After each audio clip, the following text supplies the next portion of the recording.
আসসালামু আলাইকুম, সবাই কেমন আছো? আজকে এসএসসি স্টুডেন্টস এর জন্য most important topic tag question. আজকে ঢাকা বোর্ড 2025 সালে ট্যাগ কোশ্চেন গুলো সলভ করব। তাহলে চলো শুরু করি।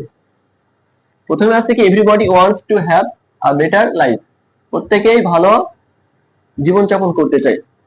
এখন এখানে ট্যাগ করলে প্রথমে দেখতে হবে সাবজেক্ট কি আছে। সাবজেক্ট কি আছে? এভরিবডি। আমরা জানি কি এভরিবডি, সামবডি, এনিবডি, নোবডি, এই বডি যুক্ত যদি কোনো সেন্টেন্সের সাবজেক্ট থাকে আর ওইটাকে ট্যাগ করতে বলা হলে ট্যাগের সাবজেক্ট কি করতে হয়? ট্যাগের সাবজেক্ট হয় দে। তার মানে আমরা এখানে একটা দে বসাই দিই। এখন দেখতে হবে যে কোনো অক্সিলারি ভার্ব আছে কিনা। এখানে দেখো তো কোনো অক্সিলারি ভার্ব আছে কি। এখানে দেখো কোনো অক্সিলারি ভার্ব নাই। এভরিবডির পর কি আছে? ওয়ান্টস আছে। ওয়ান্টস একটা কি মূল ভার্ব। তাহলে এই যে এই ভার্বটা কি করতে হবে? এই ভার্বটাকে এখন তোমাকে দেখতে হবে কোন টেন্সে আছে। তাহলে দেখো ওয়ান্টস এটা ভার্বের প্রেজেন্ট ফর্মে আছে, মানে আর যদি প্রেজেন্ট ইনডিফিনিট টেন্স হয় তাহলে সেই টেন্সের সাহায্যী ভার্ব নিয়ে আসা লাগবে। তাহলে সেই টেন্সের সাহায্যী ভার্ব কি? ডু আর হচ্ছে ডাজ। ডু ডাজ এর মধ্যে দেখতে হবে এখন এই ডে এর সাথে কি বসে। ডে এর সাথে কি বসে? ডে এর সাথে বসে ডু। তার মানে এখানে নিয়ে আসতে হবে কি? ডু। এবার দেখো তো কোনো নেগেটিভ আছে কি? এখানে কোনো নেগেটিভ ওয়ার্ডও নাই, সেন্টেন্সে নেগেটিভও বোঝাচ্ছে না।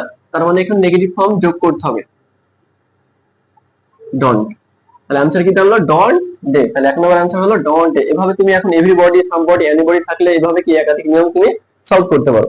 তাহলে বি নম্বর চলো। বি নম্বরে আছে a better life seldom comes without hard work.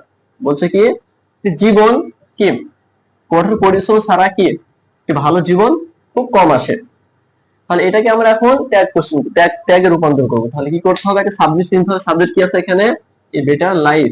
তাহলে এই বেটারের এর প্রোনাউন কি ধরবো আমরা? প্রোনাউন ধরবো ইট। প্রোনাউন ধরবো হচ্ছে ইট। আর এখন দেখতে হবে যে কোনো অক্সিলারি ভার্ব আছে কিনা। এখানে কোনো অক্সিলারি ভার্ব নাই, সেহেতু তোমাকে আবার কি টেন্স নিতে হবে। এই যে এটা প্রেজেন্ট ফর্ম মানে প্রেজেন্ট ইনডিফিনিট টেন্সে আছে, আর প্রেজেন্ট ইনডিফিনিট টেন্স মানে কি ডু অথবা ডাজ নিয়ে আসতে হবে। আর ডু ডাজ এর মধ্যে কি ইটের সাথে কোনটা বসে? ইটের সাথে কি বসে? ডাজ বসে। তার মানে এখানে কি आंसर হবে কি? ডাজ। তার মানে এখানে প্রথমে ইট বসায়, এবার এখানে নিয়ে আসবো কি ডাজ, ডাজ ইট। আচ্ছা এখানে নট যোগ হলো না কেন? কারণ কি সেলডম কি নিচে একটা নেগেটিভ শব্দ, সেই কারণে কি এখানে নেগেটিভ ট্যাগ হলো না। আমরা জানি যদি নেগেটিভ সেন্টেন্সই থাকে তাহলে পজিটিভ ট্যাগ করা লাগে, সেই কারণে এটা কি পজিটিভ ট্যাগ হলো ডাজ ইট। এর পরেরটাই চলো যাই। পরেরটা কি আছে? We have to work for this. এই জন্য কি আমাদের কাজ করতে হবে, মানে এই জন্যই কি আমাদের কাজ করতে হবে। আচ্ছা এখন দেখো এখানে সাবজেক্ট কি আছে? সাবজেক্ট কি? উই আছে। তো আমরা জানি উই থাকলে কি কোন সেন্টেন্স সাবজেক্ট যদি উই থাকে আর ওইটাকে যদি ট্যাগ করতে বলা হয় কি ওই সাবজেক্ট কি উই বসে। তার মানে এখানে আমরা উই বসাই দিলাম। এবার দেখতে হবে কোনো অক্সিলারি ভার্ব আছে। এখানে দেখো হ্যাভ টু আছে। একটা জিনিস মনে রাখবো তোমরা, যদি যদি হ্যাভ টু হ্যাজ টু থাকে, have to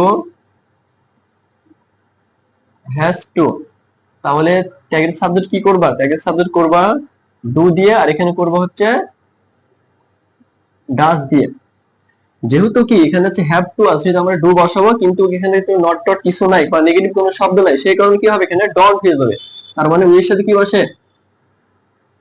do. R do এর সাথে কি করতে হবে? নেগেটিভ ফর্ম যোগ করতে হবে, এই ডন্ট, কারণ এখানে কোনো নেগেটিভ ওয়ার্ড নাই, টেন্ডেন্সি নেগেটিভ বোঝাচ্ছে না। এবার দেখো but most of us can hardly do the job. বলা হয়েছে কি আমাদের অধিকাংশই কি করে এই এই কাজ কি এই কাজ করতে পারে না, মানে এই কাজগুলো করতে পারে না, মানে কঠোর পরিশ্রম গুলো কি তারা করতে পারে না। এখানে দেখো সাবজেক্ট কি আছে। এখানে আমাদের দেখতে হবে যে এখানে মোস্ট অফ আস। আচ্ছা most of us, some of us, many of us, এরকম যদি কিছু থাকে, এভরি অফ আস, তাহলে দেখবো এই আসটাকে, যে আসটা অবজেক্টিভ ফর্মে আছে, এই আসকে কি সাবজেক্টিভ ফর্মে রূপান্তর করবো। তাহলে এই আসের সাবজেক্ট কি হয়? আসের সাবজেক্ট হয় উই। তার মানে আমরা এখানে ট্যাগের সাবজেক্ট কি বসাবো? উই বসাবো। এবার দেখো কোনো অক্সিলারি ভার্ব আছে। হ্যাঁ একটা অক্সিলারি ভার্ব ক্যান আছে। তাহলে আমরা জানি ক্যান থাকলে কি ক্যানই বসাবো, কিন্তু দেখবো আগে নেগেটিভ আছে কিনা। এই যে একটা নেগেটিভ ফর্ম আছে হার্ডলি, হার্ডলি কি নিজে নেগেটিভ, সেই কারণে এখানে ক্যানের সাথে নট যোগ করা যাবে না। তাহলে এখানে কি করা লাগবে? এখানে করা লাগবে ক্যান উই। आंसर হবে কি ক্যান উই। দেখো কত সহজে তুমি করে ফেলতে পারছো। এভাবে কি একাধিক आंसर করতে পারবা।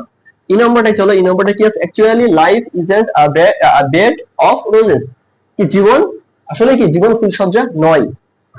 এখানে সাবজেক্ট কি দেখো, এখানে কি সাবজেক্ট হচ্ছে লাইফ। লাইফের প্রোনাউন কি বসাবো আমরা? ইট। ইট। তার মানে ইটের সাথে এখন দেখো এখানে অক্সিলারি ভার্ব কি আছে? ইজেন্ট নেগেটিভ করা আছে, সেই কারণে আমাদের নেগেটিভ ফর্মটা বাদ দিয়ে কি করতে হবে? ইজ করতে হবে। তাহলে এখানে অ্যানসার দাঁড়াবে কি, এখানে অ্যানসার দাঁড়াবে হচ্ছে ইট, আর এটার সাথে কি হবে, যেহেতু ইজ আছে ইজ, কারণ এখানে নটটা বাদ দিলাম, কারণ নট থাকলে কি নট বসানো লাগে না, কারণ নেগেটিভ ফর্ম, নেগেটিভ যে সেন্টেন্স থাকে ট্যাগটা কি করতে হয় পজিটিভ, আর পজিটিভ থাকলে ট্যাগ করতে হয় নেগেটিভ, সেই কারণে এখানে এনটি বাদ দিয়ে শুধু ইজ ইট হলো। তাহলে দেখো কত সুন্দর ভাবে কি আমরা ঢাকা বোর্ড 2025 সালের যে ট্যাগ কোশ্চেনটা এসেছিল সেটা সলভ করলাম। এভাবে কি আমরা একাধিক কোশ্চেন সলভ করতে পারবো। তো আশা করি তোমরা শিখতে পারবা। তো আজকের ভিডিওটি এই পর্যন্তই, পরবর্তী ভিডিও দেখার জন্য শুভকামনা রইল, এবং তোমরা যদি আমার চ্যানেল নতুন অডিয়েন্স হয়ে থাকো তাহলে চ্যানেলটি সাবস্ক্রাইব করে পাশে থেকো।